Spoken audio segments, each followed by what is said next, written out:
Selamat pagi Bapak Ibu Saudara-saudara yang dikasihi Tuhan. Apa kabar? Renungan pagi hari ini terambil dari Injil Matius pasal 19 ayat 13 sampai ayat yang ke-15 dengan tema berkat Tuhan atas anak. Bapak Ibu Saudara-saudara, bagaimana kita bisa merefleksikan ucapan Tuhan Yesus Kristus dalam Matius pasal 19 ayat 14 yang berkata, "Tetapi Yesus berkata, biarkanlah anak-anak itu, janganlah menghalang-halangi mereka datang kepadaku, sebab orang-orang yang seperti itulah yang empunya kerajaan sorga." Saudara-saudara, betapa kecewanya Yesus ketika ia menghadapi mental block dari para orang tua, orang-orang dewasa yang memandang rendah hadirnya anak-anak di sekitar lokasi mereka berkumpul, sementara mereka mendengar pengajaran Yesus. Mungkin juga para murid melihat Yesus sudah lelah dalam mengajar mereka. Atau percakapan antara Yesus dengan para murid menurut mereka adalah percakapan yang hanya menyangkut urusan orang dewasa.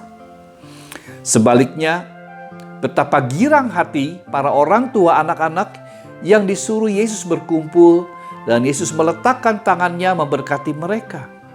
Yang lebih berbahagia tentu anak-anak itu. Mereka mungkin pernah mendengar cerita orang tua mereka tentang siapa Yesus. Sekarang Yesus hadir di tengah kampung mereka, memanggil mereka dan memberkati mereka. Bapak Ibu, dalam refleksi singkatnya, almarhum Brother Roger dari komunitas Teise menulis, anak-anak membawa kegembiraan besar bagi hidup kita. Siapa yang dapat mengungkapkan secara memadai apa yang dapat dikomunikasikan oleh beberapa dari mereka, hingga menjadi suatu pancaran dari persekutuan yang tidak kelihatan.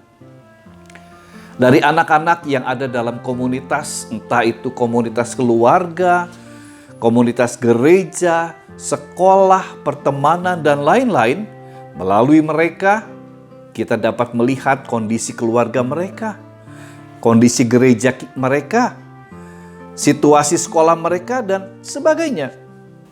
Jika anak-anak berada dalam keluarga yang harmonis, maka mereka menampakkan sikap-sikap seperti orang yang suka berdamai, berbaik hati kepada teman.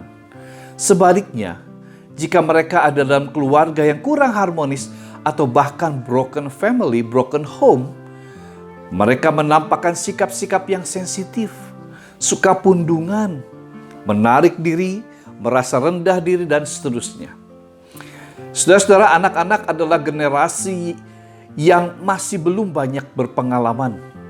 Dan dengan kepolosannya, mereka dapat mengekspresikan situasi kehidupan diri mereka sendiri, dan tanpa disadari, mereka bisa mengkomunikasikan juga bagaimana situasi keluarganya, apa adanya. Disinilah peran orang tua mempengaruhi sikap mereka di kemudian hari saat mereka menjadi dewasa. Saudara-saudara, berkat Tuhan turun atas mereka. Realitas iman ini mestinya berdampak pada orang-orang tua dan anak-anak itu sendiri. Bagi para orang tua, mereka sepertinya terhubung kembali pada janji keselamatan Tuhan Allah bagi kehidupan anak-anak mereka. Sedangkan bagi anak-anak, mereka merasa diperhatikan. Berkat Yesus turun atas mereka yang membuat mereka percaya pada Yesus, Sang Pemberi dan sumber berkat itu sendiri. Pengalaman iman ini tidak akan hilang sepanjang hayat mereka. Mereka adalah orang-orang yang diberkati Tuhan. Mereka memiliki keyakinan bahwa kasih setia Tuhan selalu mengalir dalam kehidupan mereka. Mereka adalah garam dan terang dunia. Saudara-saudara, generasi anak-anak adalah generasi sekarang yang mulai bertumbuh dan berkembang menjadi generasi dewasa. Mereka bukan hanya generasi masa depan, tetapi generasi masa kini yang perlu kita hantar pada Yesus untuk menerima berkat Tuhan bagi kehidupan mereka. Sekarang dalam masa pandemi ini, Sudahkah para orang tua mendorong anak-anak mereka untuk datang pada Yesus? Selama mereka ada di rumah lebih lama dari situasi sebelum pandemi, sudahkah kita menceritakan kisah kasih Kristus kepada mereka? Sudahkah kita ikut serta membantu para orang tua yang terdampak pandemi dalam keinginan dan kemampuan mereka secara intens mendidik iman percaya mereka pada Yesus untuk anak-anak mereka? Bapak, Ibu, Saudara, Tuhan Yesus memberkati kita semua.